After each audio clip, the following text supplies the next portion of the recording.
আসসালামু আলাইকুম এভরিওয়ান, কি অবস্থা সবার? আজকের ভিডিওটার টপিক কি কম বেশি সবাই বুঝে গেছো।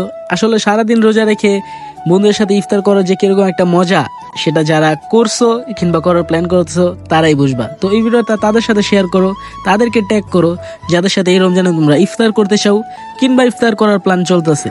আসলে আমাদের কাজ অনেক আগেই ভাগাভাগি করা ছিল যে কে কি করব, কে খাবার আনবো, কে ফল ফ্রুটস কিনবো, আর কে শরবতে যা যা লাগে এইগুলা অ্যারেঞ্জ করব। আর আমার 2টা বাজে পৌঁছানোর কথা ছিল, আমি পৌঁছেছি 4টা বাজে, যে কারণে সবাই আমার উপরে পুরাই বুঝতেই তো পারছেন। কিন্তু লাস্ট মোমেন্টে যা যা বাকি ছিল টুকটাক যা লাগে ওইগুলা নিয়ে আমরা ছাদের উদ্দেশ্যে রওনা দিই। আর এখানে দেখতেছেন লম্বা হওয়ার কিভাবে ফায়দা উঠানো যায়, যে যার কাজে লেগে গেছে, যে যেমনে পারতেছে হেল্প করতেছে। এই যে ওরা কাম করতেছে, আমার তো কোনো কাম নেই, আমি ভিডিও করতেছি।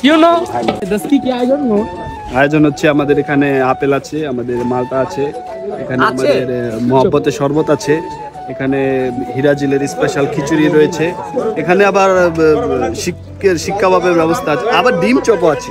ঠিক আছে, সব মিলে একটা মনোরম পরিবেশে এখানে চলছে। আপনারা সবাই দেখেন, আপনারা সবাই দেখবেন। তো ইফতারের সময় হইতাছিল, আমাদের এখানে সবকিছু প্রিপেয়ার করা রেডি।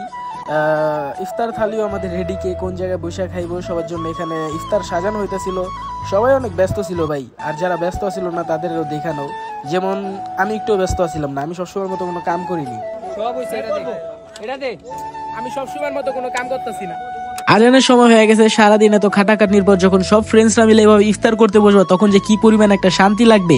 তো এই ভিডিওটা তাদের সাথে শেয়ার করে দাও যাদের সাথে ইফতার করতে চাও। আজকের ভিডিওটা এই পর্যন্তই, দেখাবে অন্য একটা ভিডিওতে। আল্লাহ হাফেজ।